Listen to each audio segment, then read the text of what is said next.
انما الاعمال بالنیات۔ علماء کہتے ہیں کہ دین کی بنیاد چند حدیثوں پر ہے، اس میں سے ایک حدیث بخاری شریف کی یہ پہلی حدیث ہے، سارے عمل کا دار و مدار نیت پر ہے۔ اگر آپ کی نیت صحیح نہیں ہے، آپ کی نیت درست نہیں ہے، آپ کی نیت کے اندر اگر کھوٹ ہے میرے بھائی، تو ساری نیکیاں قیامت کے دن قرآن کہتا ہے باطل ہیں، منہ پر مار دی جائیں گی۔ نماز منہ پر مار دیا جائے گا، تلاوت منہ پر مار دی جائے گی، تراویح منہ پر مار دی جائے گی، اگر نیت خراب ہے۔ یہاں تو صاحب پیر صاحب کے ماننے والے کہتے ہیں کہ جہنم کی آگ میں میرے پیر صاحب جا کے پھونک دیں گے، جہنم کی آگ بجھ جائے گی۔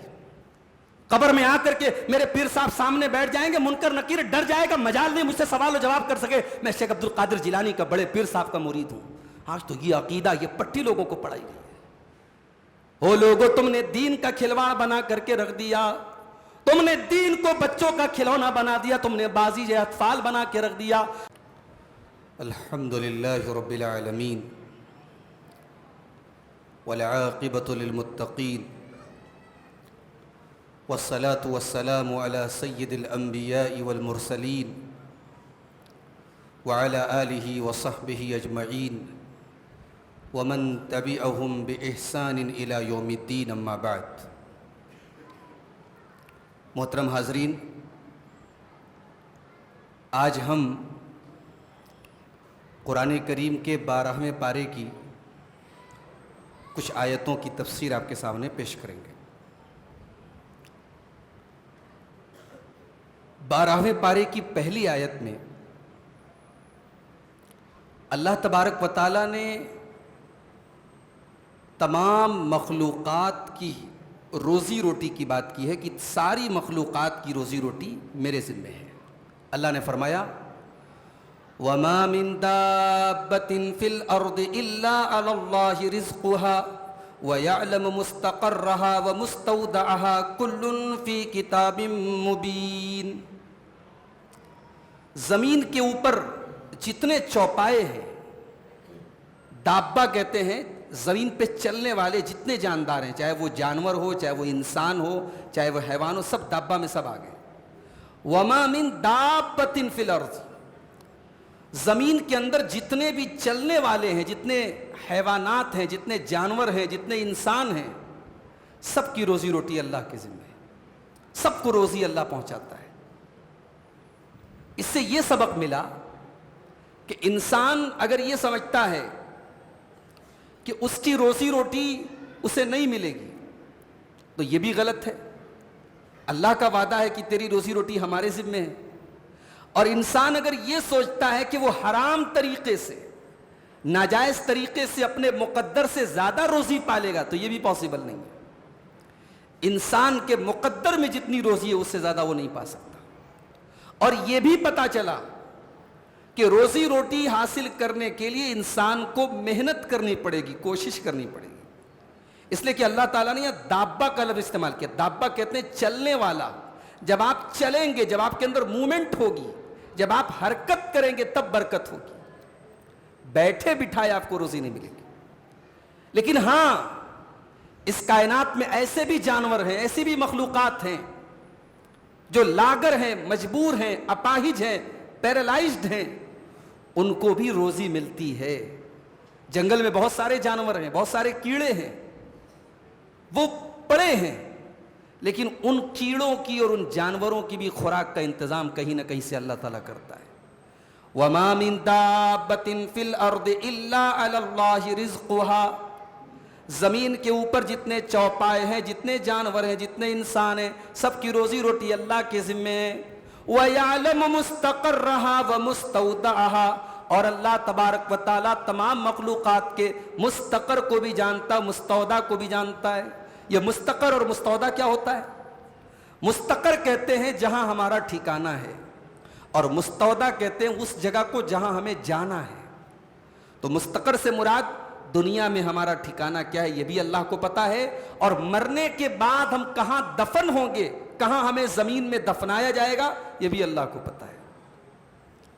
اگر کرنول میں کوئی رہنے والا ہے تو یہ نہ سمجھے کہ کرنول ہی میں وہ مرے گا، اس بات کی کیا گارنٹی ہے؟ وما تدری نفس بأی ارض تموت، کوئی نہیں جانتا کہ وہ کہاں مرے گا۔ ابھی رمضان شروع ہونے کے 4-5 دن پہلے بنارس سے کچھ لوگ عمرہ کرنے کے لیے انہوں نے عمرہ کا سفر کا ارادہ تھا ان کا، تو پہلے بنارس سے وہ ٹرین سے دلی جا رہے تھے، پوری فیملی تھی. ہمارے ایک دوست ہیں، ان کا ٹور کا کاروبار ہے، عمرہ وغیرہ کا کاروبار ہے، تو انہی کے انڈر میں وہ لوگ جا رہے تھے. اب جب وہ لوگ دلی پہنچے، دلی سے ان کی فلائٹ آگے کے لیے تھی، دلی پہنچنے سے پہلے ٹرین ہی میں اس فیملی میں ایک خاتون تھی جس کی عمر 40 سے 45 سال کے بیچ میں تھی. وہ رات میں ٹرین پہ سوئی ہیں، صبح جب دلی یہ لوگ پہنچے تو معلوم ہوا کہ جو ہے ان کا انتقال ہو چکا ہے. اب ہارٹ اٹیک آیا یا کیا معاملہ ہوا، یعنی راستے ہی میں وہ خاتون انتقال کر گئی. پوری فیملی کو واپس آنا پڑا، پورا عمرہ کینسل کرنا پڑا.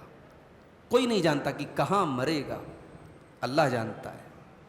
وَيَعْلَمُ مُسْتَقَرَّهَا وَمُسْتَوْدَعَهَا، وہ یہ بھی جانتا ہے تم دنیا میں کہاں رہو گے. بچہ ماں کے پیٹ میں ہے، اللہ کو تبھی سے معلوم ہے کہ یہ بچہ بڑا ہو کر کے کیا کرے گا، کہاں جائے گا، کہاں رہے گا، کہاں مرے گا، کب مرے گا. وہ مستقر کو بھی جانتا ہے، وہ مستودع کو بھی جانتا ہے. کل فی کتاب مبین، یہ سب اللہ تبارک و تعالیٰ کی کتاب میں، جو تقدیر کی کتاب ہے، جو لوح محفوظ ہے، اس میں سب کچھ لکھا ہوا ہے. اس کے بعد اللہ تعالیٰ نے انسان کی ایک فطرت بیان کی. انسان کی فطرت میں دو کمزوری ہے. انسان کے اوپر جب غم آتا ہے، جب پریشانی آتی ہے، بالکل مایوس ہو جاتا ہے، بالکل ناشکرا ہو جاتا ہے. اور انسان کو جب کوئی نعمت ملتی ہے اترانے لگتا ہے، گھمنڈ کرنے لگتا ہے، سوچتا ہے کہ میں کیا ہو گیا، میں کتنا بڑا 30 مار کھا ہو گیا. اللہ نے فرمایا وَلَئِنْ أَذَقْنَا الْإِنسَانَ مِنَّا رَحْمَةً ثُمَّ نَزَعْنَاهَا مِنْهُ إِنَّهُ لَيَئُوسٌ كَفُورٌ. جب ہم انسان کو اپنی کسی نعمت کا مزہ چکھاتے ہیں اور پھر اس نعمت کو مجھ سے چھین لیتے ہیں، انسان بالکل مایوس ہو جاتا ہے، بالکل ناشکرا ہو جاتا ہے. انسان یہ بھول جاتا ہے کہ نعمت دینے والا بھی اللہ تعالیٰ اور نعمت کو چھیننے والا بھی اللہ تعالیٰ ہے. اگر اس نے نعمت دی تو اللہ کا شکریہ ادا کرنا چاہیے تھا، اور اگر اس نے نعمت لے لی تو صبر کرنا چاہیے تھا، لیکن انسان صبر نہیں کرتا ہے. فرمایا جب اس سے نعمت کو چھین لیتے ہیں، جب اس کو کسی پریشانی میں ڈال دیتے ہیں، انہو لیئوس کفور، تو انسان بہت بڑا مایوس اور ناشکرا ہو جاتا ہے. اس کے بعد فرمایا وَلَئِنْ أَذَقْنَاهُ نَعْمَاءَ بَعْدَ ضَرَّاءَ مَسَّتْهُ، اور اگر ہم تکلیف کے بعد، پریشانی کے بعد، بیماری کے بعد اسے نعمتوں کا مزہ چکھاتے ہیں، لَيَقُولَنَّ ذَهَبَ السَّيِّئَاتُ عَنِّي، تو انسان کہتا ہے میری تو ساری کی ساری برائیاں ختم ہو گئیں، میرے سارے کے سارے برے دن ختم ہو گئے. إِنَّهُ لَفَرِحٌ فَخُورٌ، انسان بہت بڑا شیخی خور ہے، بہت بڑا اترانے والا، بہت بڑا گھمنڈ کرنے والا ہے. یہ دونوں صورتوں میں ایک انسان کی کمزوری اللہ بیان کر رہا ہے کہ جب مصیبت آتی ہے مایوس ہو جاتا ہے، اور جب نعمت ملتی ہے تو شیخی بگارنے لگتا ہے، اترانے لگتا ہے، گھمنڈ کرنے لگتا ہے. مگر مومن ایسا نہیں ہوتا. آگے اللہ نے ایکسپشن کیا، إِلَّا الَّذِينَ صَبَرُوا وَعَمِلُوا الصَّالِحَاتِ أُولَئِكَ لَهُمْ مَغْفِرَةٌ وَأَجْرٌ كَبِيرٌ، مگر میرے وہ بندے جو صبر کرتے ہیں اور نیک عمل کرتے ہیں، ان کے لیے مغفرت اور ان کے لیے بہت بڑا اجر و ثواب ہے. اسی لیے اللہ کے پیارے نبی صلی اللہ علیہ وسلم فرماتے ہیں کہ مومن اچھی حالت میں ہوتا ہے تب بھی اس کے لیے بھلائی ہوتی ہے، اور مومن تکلیف میں ہوتا ہے تب بھی اس کے لیے بھلائی ہوتی ہے. مومن کو اگر اللہ تعالیٰ اچھے حال میں رکھتا ہے، اس کو نعمت ملتی ہے، مومن اللہ کا شکر ادا کرتا ہے. اور مومن کے اوپر جب تکلیف آتی ہے، مصیبت آتی ہے، پریشانی آتی ہے، مومن صبر سے کام لیتا ہے. تو تکلیف بھی اس کے لیے نعمت ہو گئی اور آسانی بھی اس کے لیے نعمت ہو گئی. دونوں حال میں یا تو وہ شکر کرتا ہے یا صبر کرتا ہے. اس کے بعد ایک بات اور پتہ لگی، اللہ نے یہاں ایک لفظ استعمال کیا ازقنا. ازقنا عربی زبان میں بنا ہے ذوق سے. ذوق کے معنی ہوتا ہے کسی چیز کو ٹیسٹ کرنا، کسی چیز کو چکھنا. جیسے روزے کی حالت میں مسئلہ آتا ہے کہ عورتیں سالن بنا رہی ہیں، گوشت بنا رہی ہیں، قیمہ بنا رہی ہیں، اب اس کے نمک کے لیے کیا اس کے سالن کو چکھ سکتی ہیں؟ زبان پہ ہلکا سا لگا کے فوراً تھوک دیں تاکہ یہ پتہ لگ جائے کہ نمک کیسا ہے, کم ہے کہ زیادہ ہے, ایسا کیا جا سکتا ہے کہ نہیں؟ تو علماء کہتے ہیں حدیث کی روشنی میں کہ ایسا کرنا عورت کے لیے جائز ہے. اگر وہ ہلکا سا اپنی زبان پر رکھ کے ٹیسٹ کر لے نمک چکھنے کے لیے روزے کی حالت میں تو کر سکتی ہے, جائز ہے. تو کسی چیز کو ٹیسٹ کرنے کے لیے عربی میں ذوق کا لفظ آتا ہے. وہی لفظ اللہ نے یہاں استعمال کیا ہے کہ جب ہم انسان کو دنیا میں کسی نعمت کا مزہ چکھاتے ہیں. کیا مطلب یہ ہوا کہ دنیا کی ساری نعمتیں مل کر کے جنت کے مقابلے میں صرف چکھنے کی حد تک ہیں. اصل جو مزہ ہے وہ تو جنت میں ہے. دنیا میں ہم جتنی بھی عیش و آرام کی زندگی گزار لیں, ہم یہاں چکھ رہے ہیں, ہم ٹیسٹ کر رہے ہیں, ہم تو سواد لے رہے ہیں, بس زبان پہ لگا کے ہٹا لے رہے ہیں. اصل جو ٹیسٹ اور ذائقہ ہے وہ تو آخرت میں ملے گا. اسی لیے قرآن کے پہلے پارے میں جب اللہ تعالیٰ نے جنت کا ذکر کیا تو اللہ نے جنت کے پھلوں کا ذکر کیا. آج کل آپ افطار کے لیے پھل لینے جاتے ہیں, تربوز لیتے ہیں, کیلے لیتے ہیں, اور جو ہے انار اور سیب لیتے ہیں. جنت میں بھی تو انار ہوگا, جنت میں بھی تو سیب ہوگا, مگر جنت کے انار اور جنت کے سیب اور جنت کے کیلے اور جنت کے تربوز بالکل الگ ہوں گے. اللہ نے فرمایا کلما رزقوا منها من ثمرة رزقا قالوا هذا الذي رزقنا من قبل واتوا به متشابها. جب جنتیوں کو جنت میں فروٹ دیے جائیں گے, جب پھل دیے جائیں گے, وہ کہیں گے ہم تو اس سے ملتے جلتے پھل دنیا میں کھایا کرتے تھے, مگر یہ تو اس سے بالکل الگ ہیں. ویسا ہی دیکھنے میں تو ویسا ہی پھل ہے, مگر جنت کی بات ہی الگ ہے. وَلَهُمْ فِيهَا أَزْوَاجٌ مُطَهَّرَةٌ وَهُمْ فِيهَا خَالِدُونَ. اور جنتیوں کو ایسی بیویاں ملیں گی, ایسی عورتیں ملیں گی جو بالکل پاک و صاف ہوں گی. جنت کی عورتیں بالکل پاک و صاف ہوں. دنیا کی جو عورتیں بھی جنت میں جائیں گی وہ بالکل پاک و صاف ہوں گی. دنیا میں عورتوں کا کیا معاملہ ہے بھائی؟ ان کے ساتھ بہت سارے مسائل ہیں, ہر مہینے کچھ مسائل ہیں, پیدائش کے بعد کچھ مسائل ہیں, پھر زبان کا مسئلہ ہے, پھر اخلاق کا مسئلہ ہے, پھر نیچر کا مسئلہ ہے. جنت میں اللہ تبارک و تعالیٰ ان تمام گندگیوں سے عورتوں کو پاک کر دے گا. وَلَهُمْ فِيهَا أَزْوَاجٌ مُطَهَّرَةٌ. جنت کی جو عورتیں ہوں گی وہ بالکل پاک و صاف ہوں گی. اس کے بعد قرآن کریم ایک چیلنج دیتا ہے. قرآن کہتا ہے کہ اے مکہ والو, تم میرے نبی پر الزام لگاتے ہو اس نے قرآن کو گڑھ دیا ہے, اس نے اپنے سے بنا لیا ہے. آؤ میدان میں آؤ, تم بھی تو عربی زبان جانتے ہو, بڑے بڑے شاعر ہیں تمہارے بیچ میں, بڑے بڑے زبان داں ہیں, بڑے بڑے لٹریچر کے ماہر ہیں, ادب کے ماہر ہیں, زبان کے ماہر ہیں. آؤ, قرآن تمہیں چیلنج دے رہا ہے. یقولون افترا, یہ کہتے ہیں کہ محمد الرسول اللہ نے قرآن کو گڑھ لیا ہے. قل فاتوا بعشر سور مثلہ مفتریات وادعوا من استطعتم من دون اللہ ان کنتم صادقین. اے نبی آپ ان سے کہہ دو اگر تم واقعی میں سچے ہو تو قرآن کے جیسی 10 صورتیں تم گڑھ کے لے کے آ جاؤ, قرآن کے جیسی 10 صورتیں تم بنا کے لے کے آ جاؤ. ہم مان لیں گے کہ قرآن انسان کا کلام ہے, ہم مان لیں گے کہ قرآن انسان کا گڑھا ہوا ہے. قرآن کہہ رہا ہے 10 صورتیں بنا کے لے آؤ, اور یہاں تو 10 صورتوں کی بات کہی گئی. 15ویں پارے میں اللہ نے کیا فرمایا؟ قُلْ لَئِنِ اجْتَمَعَتِ الْإِنسُ وَالْجِنُّ عَلَىٰ أَن يَأْتُوا بِمِثْلِ هَٰذَا الْقُرْآنِ لَا يَأْتُونَ بِمِثْلِهِ وَلَوْ كَانَ بَعْضُهُمْ لِبَعْضٍ ظَهِيرًا. اے نبی اگر سارے کے سارے جنات اور سارے کے سارے انسان مل کر کے اس قرآن کے جیسا کوئی دوسرا قرآن لے کے آنا چاہیں نہیں لا سکتے, اگرچہ ایک دوسرے کے مددگار بن جائیں. وہاں تو پورا قرآن لانے کی بات کہی. اور سورہ بقرہ میں قرآن کے پہلے پارے میں کیا فرمایا؟ وَإِن كُنتُمْ فِي رَيْبٍ مِّمَّا نَزَّلْنَا عَلَىٰ عَبْدِنَا, اگر تمہیں میرے نبی پر نازل ہونے والے قرآن کے بارے میں شک ہے, فَأْتُوا بِسُورَةٍ مِّن مِّثْلِهِ, تو قرآن کے جیسی تم کوئی ایک سورت لے کے آ جاؤ. لیکن نہیں لا سکتے. ایک سورت لے آؤ, 10 سورت لے آؤ, قرآن کے جیسا قرآن لے آؤ. یہ چیلنج دیا قرآن نے, اور اس دن سے آج کا دن ہے 1400 سال گزر گئے, کوئی انسان قرآن کے جیسی ایک صورت قرآن نے کہا بھئی قرآن کی سب سے چھوٹی صورت کیا ہے؟ اِنَّا أَعْطَيْنَاكَ الْكَوْثَرَ فَصَلِّ لِرَبِّكَ وَانْحَرْ إِنَّ شَانِئَكَ هُوَ الْأَبْتَرُ. یہ چند الفاظ پر مشتمل چھوٹی سی صورت ہے. قرآن کہہ رہا ہے تم ایک صورت لے آؤ, نہیں لا سکتے. ایک صورت بہت دور کی بات ہے. سورۃ طور میں اللہ نے فرمایا فَلْيَأْتُوا بِحَدِيثٍ مِّثْلِهِ إِن كَانُوا صَادِقِينَ. تم قرآن کے جیسا کوئی کلام لے آؤ, تم قرآن کے جیسی کوئی بات لے آؤ, تم قرآن کے جیسا کوئی سینٹنس لے آؤ, تم نہیں لا سکتے. کیوں؟ کیونکہ تم جو بات کرو گے وہ کریشن کا کلام ہوگا، وہ مخلوق کا کلام ہوگا، اور یہ خالق کا کلام ہے، یہ کریٹر کا کلام ہے، یہ اللہ کا کلام ہے۔ انسان کا کلام اللہ کے کلام کے برابر کبھی نہیں ہو سکتا میرے بھائی۔ اس کے بعد وہ آیت کریمہ ہمارے سامنے آتی ہے جس کو پڑھ کر کے بڑے بڑے تابعین اور اللہ والے رویا کرتے تھے اس قرآن کی اس آیت کو پڑھ کر کے۔ کیوں؟ آئیے پہلی اس آیت کو دیکھتے ہیں۔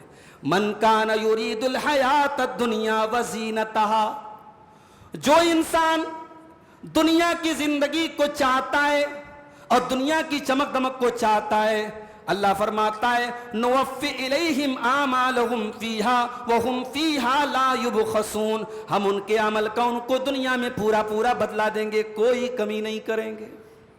تم نماز پڑھ رہے ہو، تم روزہ رکھ رہے ہو، تم تراویح کی نماز پڑھ رہے ہو، تم قرآن کی تلاوت کر رہے ہو، تم کوئی بھی نیکی کا کام کر رہے ہو، اگر تمہارا مقصد دنیا والوں کو دکھانا ہے، اگر ریاکاری کرنا ہے، اگر شو آف کرنا ہے، اگر دنیا میں ریاکاری کرنا ہے، اللہ کہتا ہے ہم تمہارا مقصد دنیا تھا، ہم تم کو دنیا بہت عطا کریں گے، دنیا کی کے اندر تم کو شہرت چاہیے شہرت دے دیں گے، نام چاہیے نام دے دیں گے، دولت چاہیے دولت دے دیں گے، لیکن کان کھول کر کے سن لو، اولئک الذین لیس لہم فی الآخرۃ الا النار، یہ وہ لوگ ہیں آخرت میں ان کو صرف جہنم کی آگ ملے گی، وَحَبِطَ مَا صَنَعُوا فِيهَا وَبَاطِلٌ مَا كَانُوا يَعْمَلُونَ، اور دنیا میں تم نے جو بھی عمل کیا ہے آخرت میں تمہیں کوئی ثواب نہیں ملے گا، تمہارے نام اعمال میں زیرو ملے گا، زیرو، تمہارے نام اعمال میں تمہیں کسی بھی نیکی کا ثواب نہیں ملے گا۔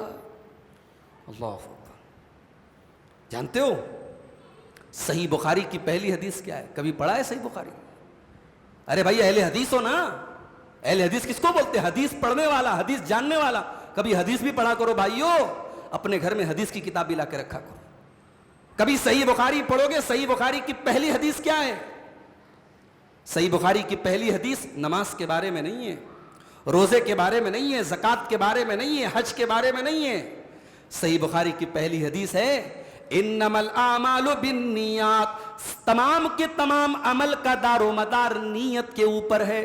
وَإِنَّمَا لِامْرِئٍ مَّا نَوَىٰ، اور ہر انسان کو وہی ملے گا جس کی اس نے نیت کی ہوگی۔ فَمَنْ كَانَتْ هِجْرَتُهُ إِلَىٰ دُنْيَا يُصِيبُهَا أَوْ امْرَأَةٍ يَنكِحُهَا، اگر کوئی انسان ہجرت کرتا ہے، اپنا وطن چھوڑ کر کے مائیگریشن کرتا ہے، مائیگریٹ ہو جاتا ہے، کرنول چھوڑ کر کے حیدرآباد چلا جاتا ہے، انڈیا چھوڑ کر کے سعودی عرب چلا جاتا ہے، کوئی انسان اپنا وطن چھوڑ کر کے ہجرت کرتا ہے کسی عورت کو پانے کے لیے یا دنیا کمانے کے لیے، اللہ کے نبی فرماتے ہیں اس کو دنیا تو مل جائے گی، اس کو ہجرت کا ثواب ملنے والا نہیں ہے، کیونکہ ہجرت کہتے ہیں اللہ کے لیے اپنے وطن کو چھوڑنا۔ اس نے تو عورت کے لیے وطن کو چھوڑا تھا، اس نے تو دنیا کے لیے وطن کو چھوڑا تھا۔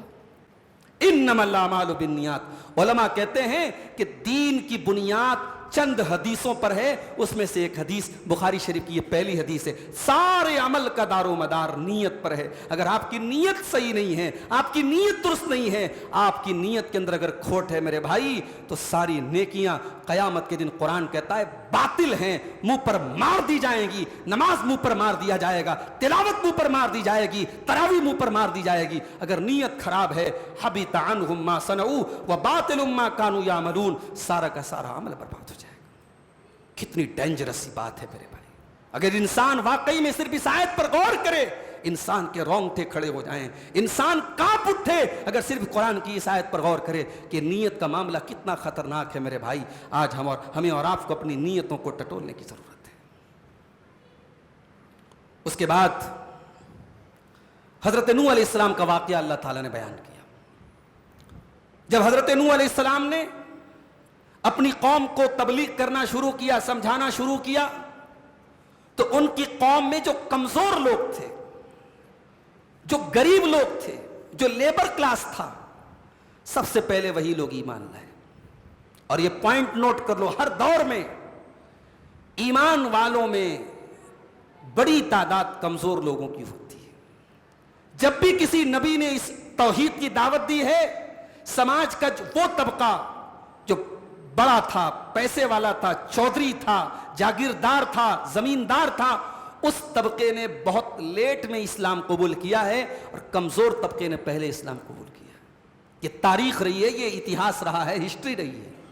اللہ نے فرمایا فقال الملأ الذین کفروا من قومہ، حضرت نوح علیہ السلام کی قوم کے بڑے بڑے سرداروں نے کہا ما نراک الا بشرا مثلنا، اے نوح علیہ السلام ہم تو دیکھتے ہیں کہ آپ تو ہمارے جیسے انسان ہیں، وما نراک اتبعک الا الذین هم اراذلنا بادی الرأی، اور اے نوح ہم تو دیکھتے ہیں کہ آپ کی پیروی کرنے والے اور آپ کو فالو کرنے والے تو زیادہ تر کمزور لوگ ہیں، غریب لوگ ہیں، بادی الرأی، جو بہت انٹیلیجنٹ نہیں ہے، جو بہت سمجھدار نہیں ہے، جو بس ہلکی پھلکی سوچ سمجھ کے مالک ہیں، وہی لوگ آپ کی بات مانتے ہیں۔ وما نرا لکم علینا من فضل، اور اے نوح علیہ السلام ہمیں آپ کے اندر کوئی ایسی خوبی بھی نظر نہیں آتی، بل نظنکم کاذبین، بلکہ ہم تو آپ کو جھوٹا سمجھتے ہیں۔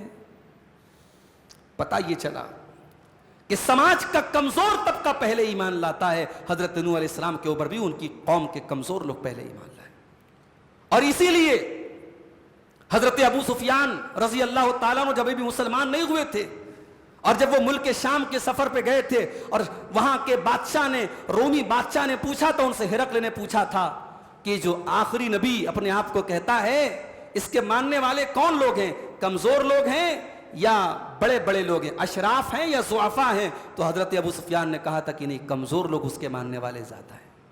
اس سے پتہ چلا کہ کمزور لوگ پہلے ایمان لاتے ہیں، اور یہ بھی پتہ لگا ایمان والوں کی ایک پہچان یہ بھی ہے کہ اسلام لانے کے معاملے میں وہ زیادہ عقل اور لاجک استعمال نہیں کرتے۔ نبی کی بات سن لی، مان لی۔ نوح علیہ السلام کی قوم کے لوگوں نے کہا نا کہ بھئی تمہارے اوپر جو لوگ ایمان لائیں وہ تو زیادہ سوجھ بوجھ نہیں رکھتے، زیادہ دماغ نہیں لگاتے، وہ تو بڑے سیدھے سادے بڑے سمپل لوگ ہیں۔ تو یہ دیندار لوگوں کی پہچان ہوتی ہے، جو دین میں بہت زیادہ لاجک لگاتا ہے، ہر چیز کو اپنی عقل پر اور اپنی ریزننگ پر اور اپنے لاجک پر پرکھ کر کے مانتا ہے، معاف کیجئے گا، یہ دینداری کی پہچان نہیں۔ دیندار تو وہ ہوتا ہے، اللہ نے کہا، رسول نے کہا، آمنا وصدقنا، ہم نے مان لیا، ہم نے تسلیم کر لیا۔ مومن کی پہچان تو یہ ہوتی ہے۔ اس کے بعد جب حضرت نوح علیہ السلام نے تبلیغ کی، ان کے اوپر تھوڑے سے لوگ ایمان لائے۔ کتنے لوگ ایمان لائے؟ 80 لوگ، اونلی 80 persons، صرف 80 لوگ ایمان لائے۔ کتنے دن محنت کی انہوں نے؟ 950 سال، 950 سال، 1000 میں 50 کم، 1000 سال تقریباً تبلیغ کرنے کے بعد حضرت نوح علیہ السلام کے اوپر کتنے لوگ ایمان لائے؟ قرآن کہتا ہے وَمَا آمَنَ مَعَهُ إِلَّا قَلِيلٌ، تھوڑے سے لوگ ایمان لائے۔ علماء نے لکھا، مفسرین نے لکھا 80 کے قریب لوگ ایمان لائے۔ اللہ نے کہا کہ اے نوح کشتی بناؤ۔ یا اللہ دور دور تک پانی نہیں، کشتی کس لیے بناؤں؟ کہا نہیں، کشتی بناؤ۔ اچھا اللہ تعالیٰ اگر چاہتا ایمان والوں کو ایسے کوئی فلائٹ کا انتظام کرتا، اڑا کے لے کے چلا جاتا، بچا لیتا ایمان والوں کو۔ اللہ کے لیے کیا مشکل تھا بھائی؟ یہ کشتی بنانے کا حکم کیوں دیا؟ ایمان والوں کو بچانے کے لیے اللہ تعالیٰ نے کشتی کا انتظام کیوں کروایا؟ اس میں نقطہ یہ ہے کہ اللہ تعالیٰ دنیا میں اسباب کو اختیار کرنے کا حکم دیتا ہے۔ اللہ چاہتا تو اسباب کے بغیر بھی ایمان والوں کو بچا لیتا، مگر اللہ نے اپنے نبی سے کہا تم کشتی بناؤ۔ اور اتنے بڑے پیغمبر، اتنے بڑے نبی حضرت نوح علیہ السلام کشتی بنا رہے ہیں، اور جب کشتی بنا رہے ہیں ان کی قوم کے لوگ جب گزرتے ہیں تو مذاق اڑاتے ہیں۔ وَيَصْنَعُ الْفُلْكَ، حضرت نوح علیہ السلام کشتی بنا رہے ہیں۔ وَكُلَّمَا مَرَّ عَلَيْهِ مَلَأٌ مِّن قَوْمِهِ، اور جب ان کی قوم کے سردار ان کے سامنے سے گزرتے ہیں، سَخِرُوا مِنْهُ، تو ان کا مذاق اڑاتے ہیں۔ قَالَ إِن تَسْخَرُوا مِنَّا، حضرت نوح علیہ السلام کہتے ہیں کہ اگر آج تم میرا مذاق اڑا رہے ہو فَإِنَّا نَسْخَرُ مِنْكُمْ كَمَا تَسْخَرُونَ، تو ایک دن ایسا بھی آئے گا کہ تمہارا مذاق ہم اڑائیں گے، تم اللہ کے عذاب میں مبتلا ہو جاؤ گے اور ہم تمہارا مذاق اڑائیں گے۔ حضرت نوح علیہ السلام نے کشتی بنائی، یعنی کارپینٹر کا کام کیا حضرت نوح علیہ السلام نے۔ اس سے علماء نے یہ سبق بھی حاصل کیا کہ اپنے ہاتھ سے کوئی کام کرنا، اس میں کوئی خرابی کی بات نہیں۔ کوئی معمولی سی ریڑھی بھی لگاتا ہے، کوئی معمولی سی دکان بھی کرتا ہے، اس کو کبھی حقیر مت جانو۔ اپنی محنت سے اپنا کام کر کے اگر پیسہ کما رہا ہے، یہ نبیوں کی سنت ہے میرے بھائی۔ اپنے ہاتھ سے کام کر کے کمانا یہ نبیوں کی سنت ہے، اس کو کبھی اس کا مذاق مت اڑاؤ، اس کو کبھی ہلکے میں مت لو۔ ابھی آج ایک فیس بک کے اوپر ایک فوٹو میں نے دیکھا، سوڈان کے اندر ایک ایک جو ہے سوڈانی ریڑھی پر فروٹ وغیرہ بیچ رہا تھا. اس کے ٹھیلے پر, اس کی ریڑھی پر نیچے ایک لائن لکھی تھی عربی میں. کیا لکھا تھا؟ کیف اخاف الفقر وانا عبد الغنی. وہ سوڈانی دیکھنے میں زیادہ پڑھا لکھا نہیں لگ رہا تھا, مگر اللہ کی ذات پر اس کا یقین دیکھو, اس نے اپنے ٹھیلے پہ کیا لکھوایا تھا؟ کیف اخاف من الفقر وانا عبد الغنی.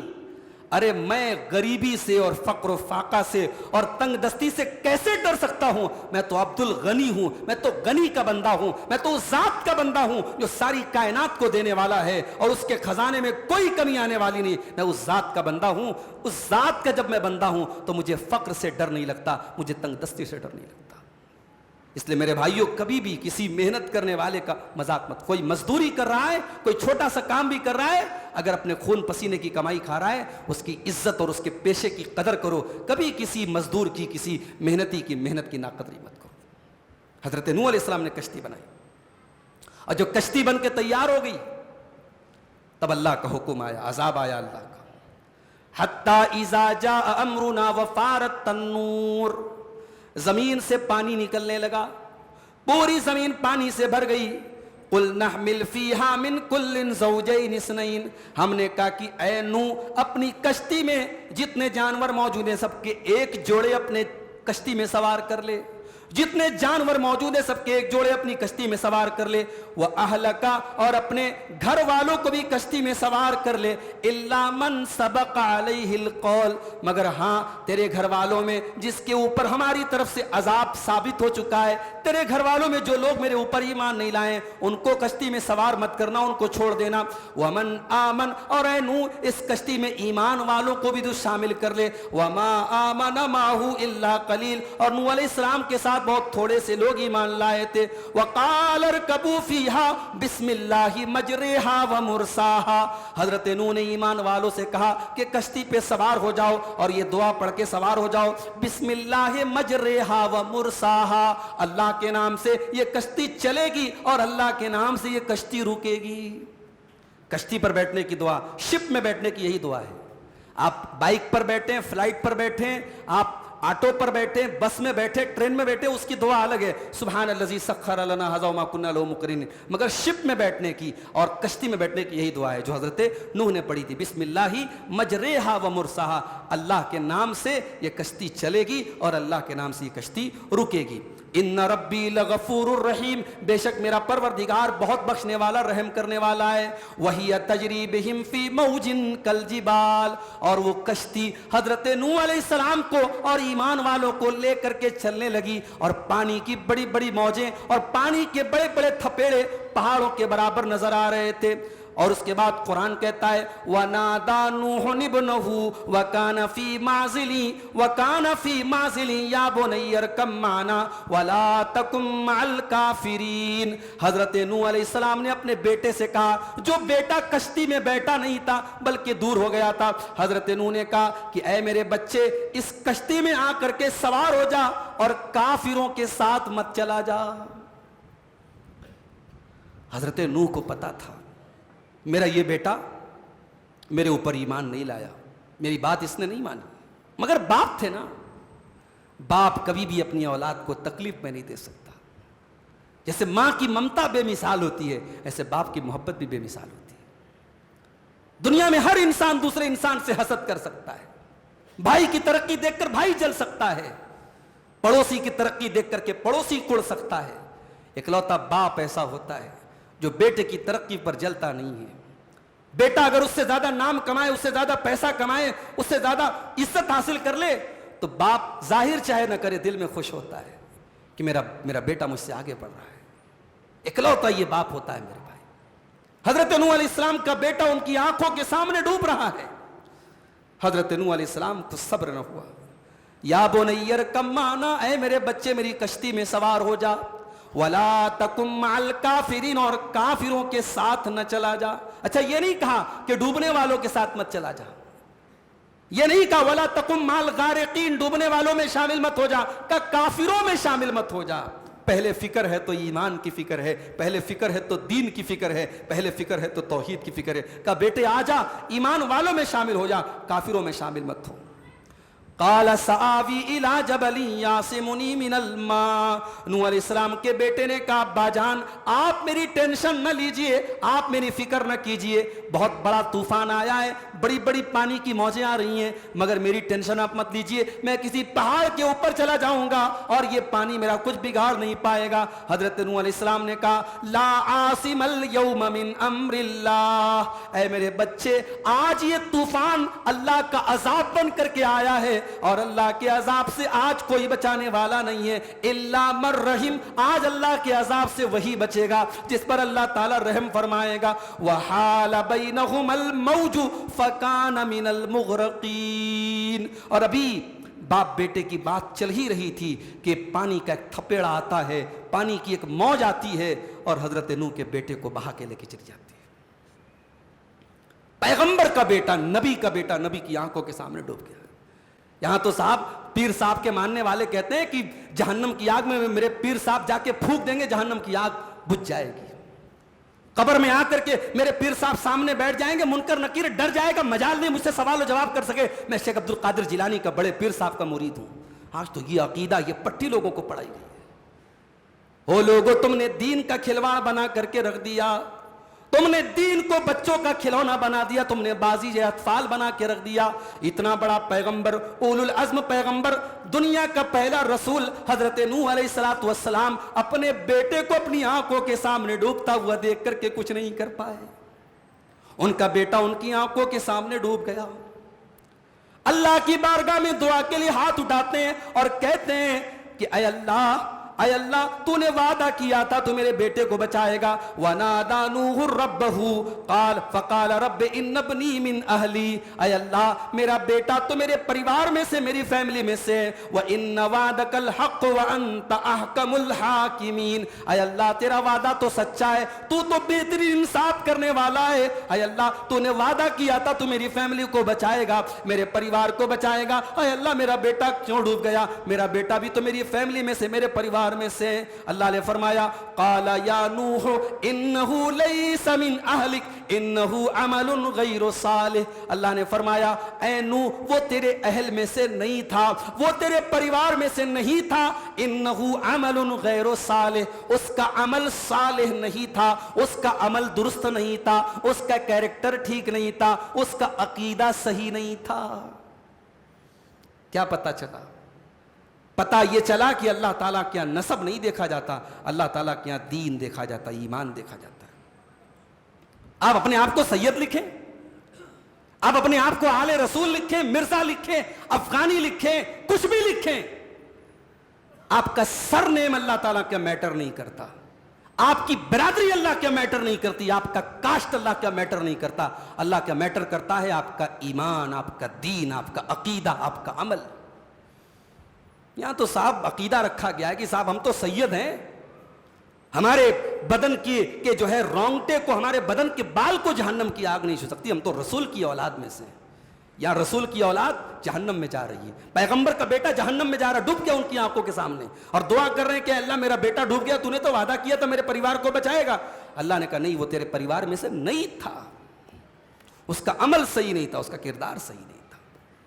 بغاوت پر ہو آمادہ تو ڈوبے نوح کا بیٹا، بغاوت پر ہو آمادہ تو ڈوبے نوح کا بیٹا، یہاں نام و نسب کی برتری سے کچھ نہیں ہوتا۔ اللہ تعالیٰ کے نام و نسب کی برتری سے کچھ نہیں ہوتا میرے بھائی۔ اسی لیے اللہ کے رسول فرماتے ہیں من بطأ بہ عملہ لم یسرع بہ نسبہ، جس کا عمل اس کو پیچھے کر دے اس کا نسب اس کو آگے نہیں کر سکتا۔ اگر آپ کا عمل آپ کو پیچھے کر رہا ہے تو آپ کا نسب، آپ کا خاندان، آپ کے باپ دادا کا نام آپ کو آگے نہیں کر سکتا ہے۔ آپ کو آگے ہونا ہے اپنے عمل سے آگے ہوئیے، اپنے خاندان اور اپنے کاسٹ اور اپنی برادری سے آپ آگے نہیں ہو سکتے۔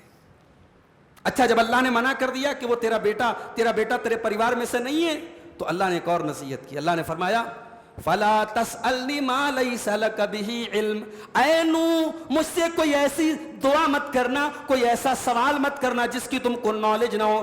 انی اعیدک ان تکون من الجاہلین، اے نوح میں تم کو نصیحت کرتا ہوں کہ تم جاہلوں میں سے مت ہو جانا.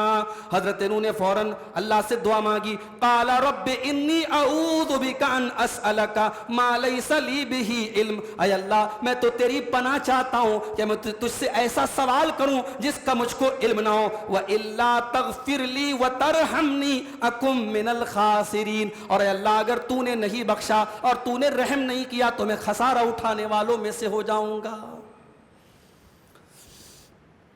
اس کے بعد حضرت ابراہیم کا واقعہ بیان کیا گیا. ابراہیم علیہ السلام کے پاس فرشتے آتے ہیں انسان کی شکل میں، انسان کی شکل میں خوبصورت نوجوان بن کر کے فرشتے آتے ہیں. فرشتے آپ کی شکل لے سکتے ہیں، انسان کی شکل، فرشتے انسان کے روپ میں آ سکتے ہیں دنیا میں. وَلَقَدْ جَاءَتْ رُسُلُنَا إِبْرَاهِيمَ بِالْبُشْرَى قَالُوا سَلَامًا، ہمارے فرشتے ابراہیم کے پاس آئے، ان کو سلام کیا. قَالَ سَلَامٌ، حضرت ابراہیم نے سلام کا جواب دیا. فَمَا لَبِثَ أَن جَاءَ بِعِجْلٍ حَنِيذٍ، اور تھوڑی دیر کے بعد بھونا ہوا بچڑے کا گوشت لائے. مہمان آئے تو پہلے اس کو کھلاؤ. ہمارے یہاں مہمان کے نام پہ بعض گھروں میں اللہ معاف کرے بہت اچھے لوگ بھی ہیں، مہمان نواز بھی لوگ ہیں، اور بہت سارے گھروں میں یہ بات بھی ہے کہ مہمان کا نام آتا ہے تو خاص طور سے عورتوں کی پیشانی پر بڑے بل پڑ جاتے ہیں. یہ مصیبت کہاں سے آ گئی؟ برتن زیادہ دھونا پڑے گا، آج 4 روٹی زیادہ بنانا پڑے گا، سالن زیادہ بنانا پڑے گا، یہ سوچ کر کے آج بعض عورتیں مہمان کو جو ہے بڑا ناپسند کرتی ہیں. معاف کرنا میرے بھائیوں میری بہنوں، اسلام ہمیں جو کیریکٹر سکھاتا ہے، جو مورل ویلیوز سکھاتا ہے، اس میں ایک تعلیم اسلام یہ بھی دیتا ہے مہمان کی تکریم کرو، مہمان کی مہمان نوازی کرو، مہمان کی عزت کرو. اللہ کے پیارے نبی فرماتے ہیں من کان یؤمن باللہ والیوم الاخر، اگر اللہ کے اوپر ایمان رکھتے ہو اور قیامت کے دن کے اوپر ایمان رکھتے ہو، فلیکرم ضیفہ، تو اپنے مہمان کی عزت کرو، مہمان کی مہمان نوازی کرو. مہمان آیا، ابراہیم علیہ السلام نے، پیغمبر ہیں، اچھا مہمان انسان کی شکل میں آئے ہیں. ابھی ابراہیم علیہ السلام کو پتہ نہیں کہ یہ فرشتے ہیں، انجانی شکل ہے، ان کی شکل بھی نہیں جانتے، کوئی ریلیشن بھی نہیں ہے، کوئی رشتہ داری بھی نہیں ہے، کوئی جان پہچان بھی نہیں، کوئی دوستی بھی نہیں.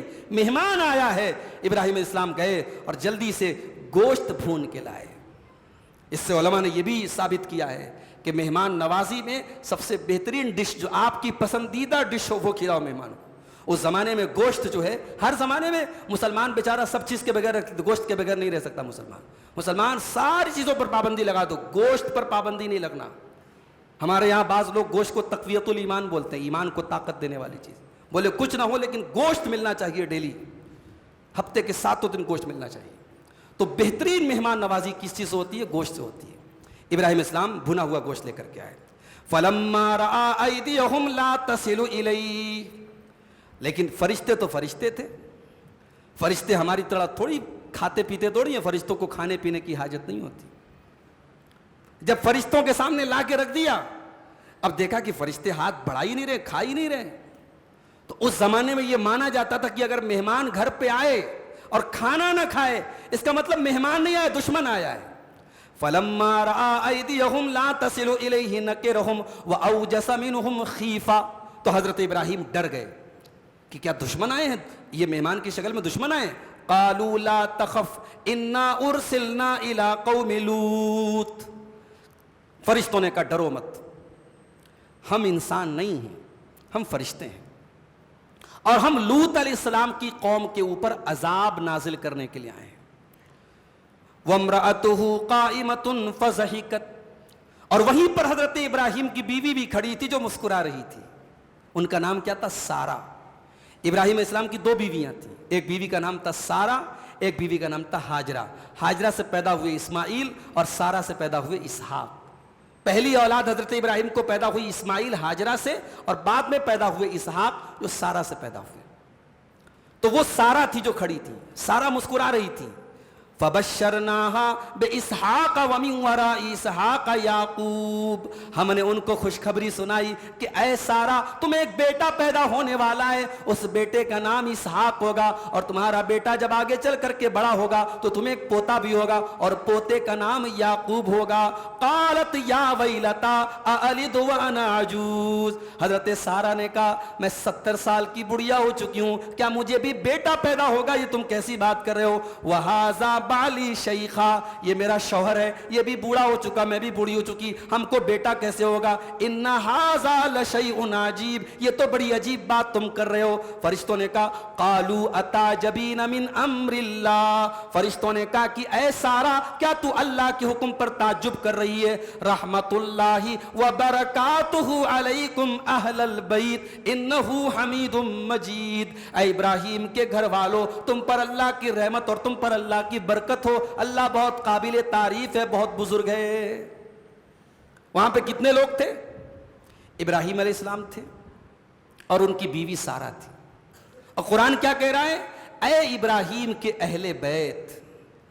پتہ یہ چلا کہ جب اہل بیت کا لفظ بولا جائے تو سب سے پہلے انسان کی بیوی مراد ہوتی ہے۔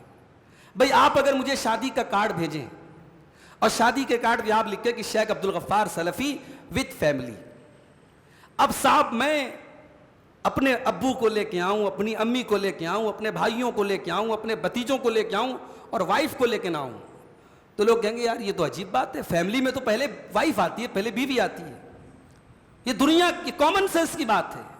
مگر دنیا میں ایک بیوقوف قوم ایسی بھی رہتی ہے جو کہتی ہے صاحب ہم رسول کے اہل بیت سے بڑی محبت کرتے ہیں، ان کے پورے مذہب کا نام کیا ہے؟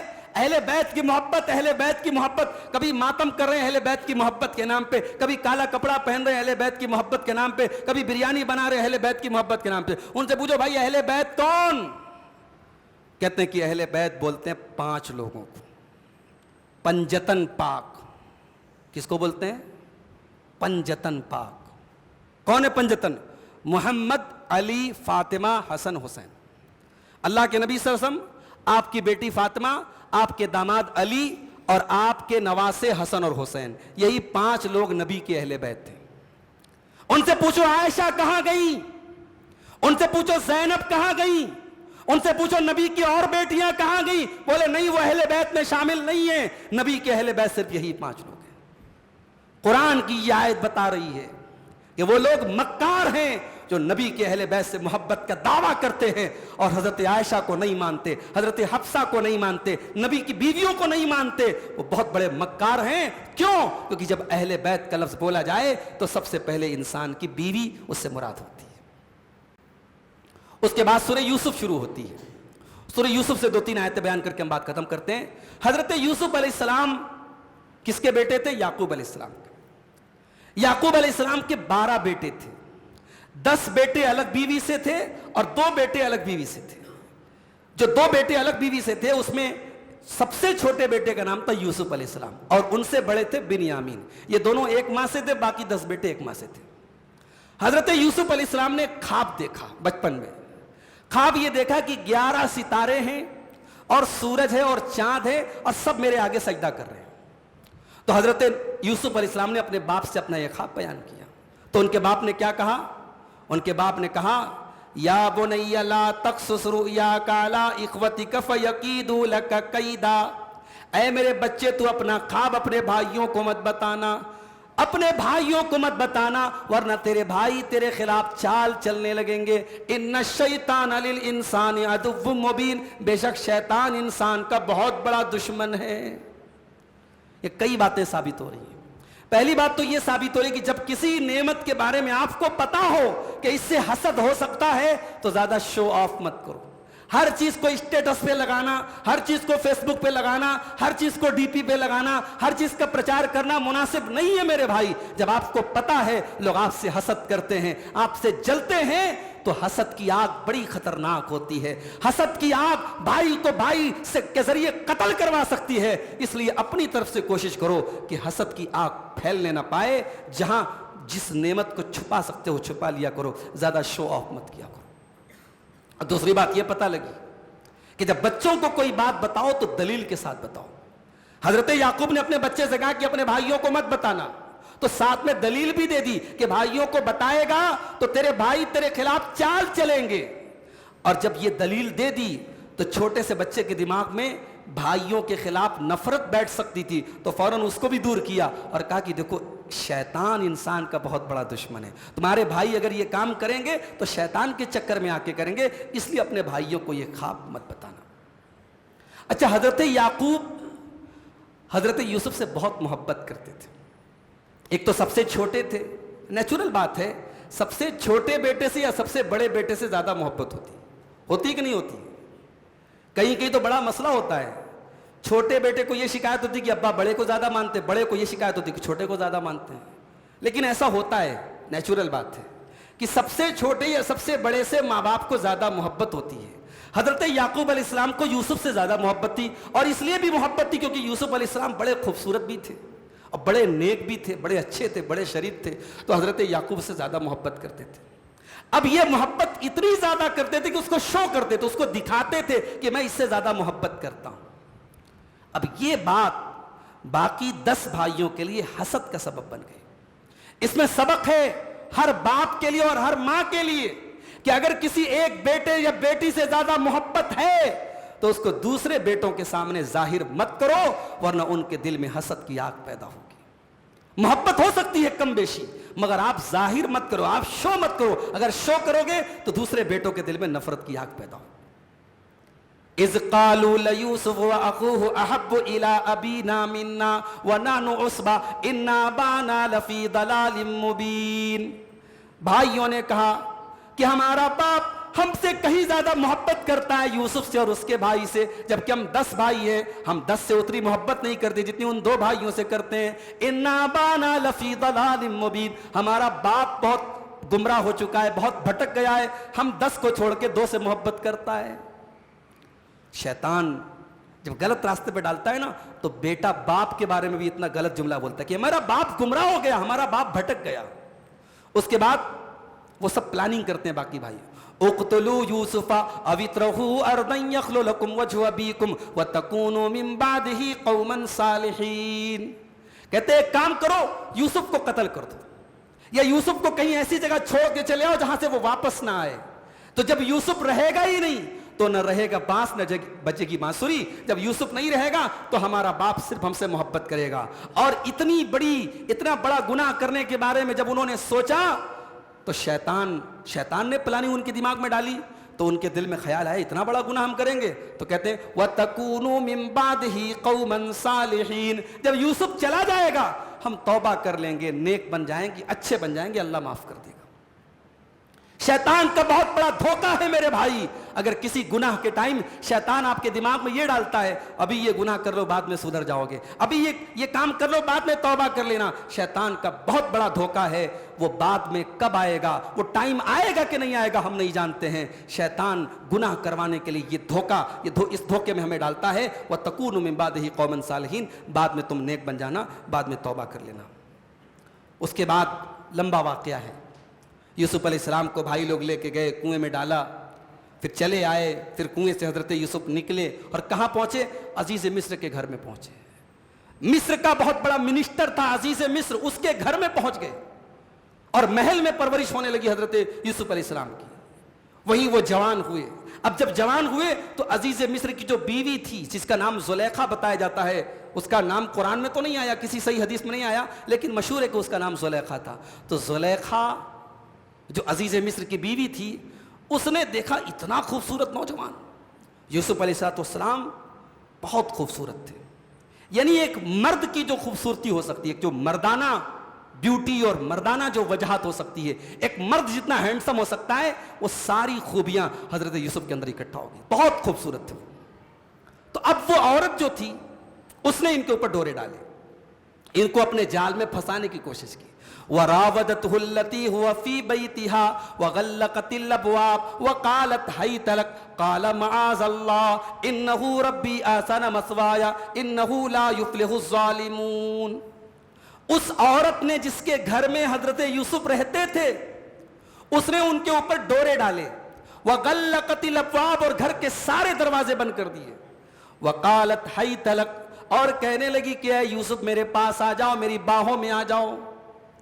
میرے پیارے بھائیوں, ایک عورت حضرت یوسف کو دعوت گناہ دے رہی ہے, اور جوان عورت ہے, خوبصورت عورت ہے, پیسے والی عورت ہے, اور یوسف علیہ السلام اسی گھر میں رہتے ہیں. کوئی شک کرنے والا, کوئی ڈاؤٹ کرنے والا نہیں ہے, کسی کیمرے کا ڈر نہیں ہے, کسی کے مخبری کرنے کا ڈر نہیں ہے. اور اس عورت نے گھر کے سارے دروازے بھی بند کر دیے اور خود بلا رہی, ہائی تلک, آ جاؤ اے یوسف میری باہوں میں آ جاؤ. قال معاذ اللہ, حضرت یوسف کہتے ہیں اللہ کی پناہ, اللہ کی پناہ, میں یہ کام نہیں کر سکتا. انہو ربی احسن مثوایا, میرے رب نے تیرے گھر میں مجھ کو ٹھکانہ دیا اور میں اپنے مالک کی بیوی کے ساتھ اتنا غلط کام کروں. انہو لا یفلح الظالمون, اتنا بڑا ظلم کرنے والا, اتنا بڑا غلط کام کرنے والا کبھی کامیاب نہیں ہو سکتا. دنیا میں جب بھی کوئی برائی خوبصورت انداز میں آپ کے پاس آئے, کبھی کبھی ہوتا ہے نا, خراب چیز کی پیکنگ اچھی کر دی جاتی ہے, اس میں ریپر اچھا لگا دیا جاتا ہے. کبھی زناکاری اور بدکاری اور بے حیائی اگر آپ کے پاس چل کے آئے میرے نوجوان ساتھیوں اور میری بہنوں, اگر آپ کے پاس کوئی غلط کام شیطان اس کو سجا کر کے اٹریکٹیو بنا کے چلا آئے, تو یوسف علیہ السلام کا فارمولہ یاد رکھنا, اس موقع پر اللہ کو یاد کر لینا, معاذ اللہ, اللہ کی پناہ حاصل کر لینا, اللہ کا ڈر اپنے دل میں پیدا کر لینا. انشاءاللہ بری سے بری سچویشن میں اللہ آپ کی حفاظت کرے گا.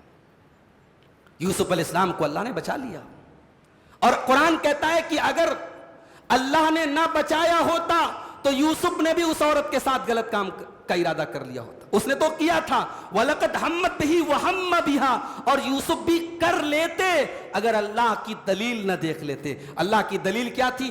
اللہ کا ڈر, اللہ کا خوف, اللہ کا تقوی جو ان کے دل میں تھا, وہی اللہ کی دلیل تھی, اور اسی کی وجہ سے حضرت یوسف اس غلط کام سے بچ گئے. اس کے بعد حضرت یوسف بھاگے, پیچھے پیچھے عورت بھاگی اور اس نے کرتا پکڑا, پیچھے سے حضرت یوسف کا کرتا بھی پھٹ گیا, اور جیسے ہی حضرت یوسف نے جا کے دروازہ کھولا, سامنے اس عورت کا شوہر دروازے پر آ چکا تھا, اور جیسے ہی اس عورت نے اپنے شوہر کو دیکھا فوراً اس نے پاسا پلٹ دیا اور کہنے لگی, ما جزاء من اراد باہلک ما جزاء من اراد باہلک سوءا الا ان یسجن او عذاب الیم. کہا کہ اے میرے شوہر, آپ کی بیوی کے ساتھ غلط کام کا ارادہ کرنے والے کی سزا یا تو جیل کی سلاخ ہونی چاہیے یا اس سے بھی بری سزا ہونی چاہیے. حضرت یوسف حیران ہے کہ کیسی عورت ہے, ابھی مجھے غلط کام پر اکسا رہی تھی اور ابھی اپنے شوہر کے سامنے پاسا پلٹ رہی ہے. حضرت یوسف نے کہا کہ نہیں نہیں, میں بالکل بے قصور ہوں, یہ مجھے دعوت گناہ دے رہی تھی, مجھے بہلا رہی تھی, پھسلا رہی تھی, میرا کوئی رول نہیں. تب اسی عورت کی فیملی کا ایک ممبر, اس کے گھر والوں کا ایک ممبر کہتا ہے, چلو ایک طریقہ دیکھ لیتے ہیں. یوسف کا کرتا پھٹا ہے, اگر کرتا آگے سے پھٹا ہے تو عورت سچ بول رہی, یوسف جھوٹ بول رہا ہے. اس کا مطلب کیا, حضرت یوسف زبردستی کرنے کی کوشش کر رہے تھے اور عورت نے اپنے ڈیفنس میں ان کا کرتا پھاڑا تھا. اور اگر یوسف کا کرتا پیچھے سے پھٹا ہے, اس کا مطلب کہ یوسف بھاگ رہے تھے اور عورت نے ان کا کرتا پکڑ کے کھینچا ہے. دیکھ لو کرتا کہاں سے پھٹا ہے, اگر پیچھے سے پھٹا ہے تو یوسف سچے ہے, اور آگے سے پھٹا ہے تو عورت سچی ہے. فلما رأى قمیصہ قد من دبر, جب دیکھا گیا کرتا پیچھے سے پھٹا ہے تو وہ سمجھ گیا کہ کیریکٹر لیس تو میری بیوی ہے, گڈھا تو میرے گھر میں ہے, میری بیوی کی غلطی ہے. تو اس نے کہا کہ اے یوسف جانے دو, اے یوسف اگنور کرو, اور اپنی بیوی سے کہا اپنے گناہ کی معافی مانگ, استغفری لذنبک, اپنے گناہ کی معافی مانگ. اس سے یہ سمجھ میں آتا ہے کہ وہ سوسائٹی کیسی تھی. بھئی آج کے دور میں اگر کوئی شوہر اپنی بیوی کو یہ کام کرتا ہوا دیکھے تو کیا کرے گا وہ؟ ہو سکتا ہے بیوی پر ہاتھ اٹھا دے, ہو سکتا ہے طلاق دے دے, ہو سکتا ہے مار پیٹ دے. ایک مرد کی جو غیرت ہوتی ہے وہ کسی بھی حد تک جا سکتی ہے. مگر یہ سمجھ میں آتا ہے کہ اس دور میں برائی اتنی عام ہو گئی تھی اس سوسائٹی میں کہ مرد بغیرت ہو چکے تھے. اتنا بڑا پروف دیکھنے کے بعد بھی شوہر کیا کہہ رہا ہے اپنی بیوی سے, یوسف علیہ السلام سے کہا تم جانے دو, اور اپنی بیوی سے کہا تو اپنے گناہ کی معافی مانگو. اب اس کے بعد پورے شہر میں یہ بات پھیل گئی. کہتے ہیں نا عشق اور مشک چھپائے نہیں چھپتا. پورے شہر میں یہ بات پھیل گئی. کیا پھیل گئی کہ یوسف علیہ السلام جس عورت کے گھر میں رہتے ہیں اس عورت نے اپنے غلام پر ڈورے ڈالے ہیں, اپنے غلام کو پھنسانے کی کوشش کی ہے. تو اب شہر کی عورتیں اپنا باتیں کرنے لگی کہ ارے وہ عورت تو بڑی عجیب ہے, یوسف کو پھنسانے کی کوشش کر رہی ہے. تو زلیخا نے کہا اچھا میں تم کو بتاتی ہوں. زلیخا نے بہت بڑی دعوت دی اور دسترخوان لگا دیا, اور دونوں طرف لائن سے عورتوں کو بٹھا دیا اور سب کے ہاتھ میں چاقو دے دیا اور فروٹ دے دیا کہ اپنے چاقو سے اپنا فروٹ کاٹ کاٹ کے کھاؤ، اور یوسف علیہ السلام سے کہا کہ بس تم ان کے سامنے سے گزر جاؤ۔ جب یوسف علیہ السلام گزرے ہیں، اتنا خوبصورت نوجوان ان عورتوں نے کبھی نہیں دیکھا تھا۔ جب ان کو دیکھا ہے قطعن ایدیہن، تو انہوں نے بجائے اپنے فروٹ اور پھل پہ چاقو چلانے کے اپنے ہاتھوں پہ، اپنے انگلیوں پہ انہوں نے چاقو چلا دیا، اپنے ہاتھوں کو کاٹ دیا، اور کہنے لگی کہ ما ھذا بشرا، یہ تو انسان نہیں ہے، ان ھذا الا ملک کریم، یہ تو کوئی فرشتہ لگتا ہے۔ اب زلیخا نے کہا دیکھو یہ ہے وہ نوجوان جس کا الزام تم میرے اوپر لگاتی ہو، دیکھ لو کتنا خوبصورت ہے، تم اپنے ہاتھوں کو کاٹ بیٹھی، تم برداشت نہیں کر پائی اس کی خوبصورتی کو دیکھ کے، اور میں تو اسی گھر میں رہتی ہوں اس کے ساتھ، اور میں اس کو پھنسا کے رہوں گی، میں اپنے جال میں اس کو پھنسا کے رہوں گی، اور اگر اس نے میری بات نہیں مانی تو میں جیل کی کوٹری میں اس کو ڈلوا دوں گی، قید خانے میں ڈلوا دوں گی، سڑے گا یہ جیل میں۔ اب حضرت یوسف کے سامنے دو راستے ہیں، ایک طرف وہ عورت گناہ کی دعوت دے رہی ہے اور دوسری طرف دھمکی دے رہی کہ اگر اس نے میری بات نہیں مانی میں جیل میں ڈلوا دوں گی۔ اب حضرت یوسف کے لیے آسان آپشن کیا تھا؟ آج کا نوجوان اگر ہوتا تو وہ کیا کرتا؟ کہہ رہے یار گناہ کرنے کا موقع مل رہا ہے، مزے لینے کے موقع مل رہے ہیں، بات کی بات میں دیکھی جائیں گے، توبہ کر لیں گے، سدھر جائیں گے، کیونکہ دوسری طرف جیل کی بے قصور جیل کی کوٹری میں جانا پڑے گا، جیل کی سزا بھگتنی پڑے گی۔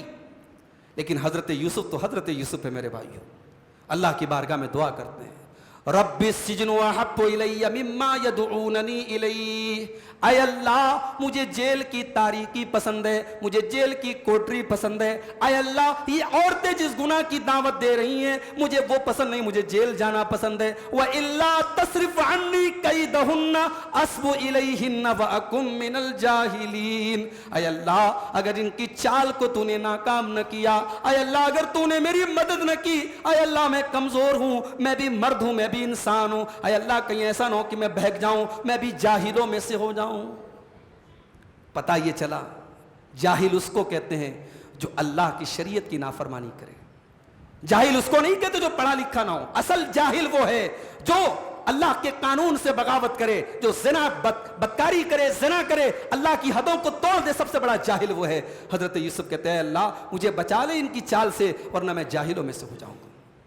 اللہ تعالیٰ نے حفاظت فرمائی حضرت یوسف کی، اور ان کو جیل کی سلاخوں میں پہنچنا پڑا۔ پھر جیل کے اندر بھی بہت سارے واقعات ہوئے، انشاءاللہ ہم کل اس پر روشنی ڈالیں گے۔ تو یہ 12ویں پارے کی چند آیتوں کی تفسیر آپ کے سامنے پیش کی گئی۔ اللہ سے دعا ہے رب العالمین ہم سب کو قرآن کریم کی نصیحتوں پر عمل کرنے کی توفیق عطا فرمائے، آمین۔ وآخر دعوانا ان الحمد للہ رب العالمین، والسلام علیکم ورحمۃ اللہ وبرکاتہ۔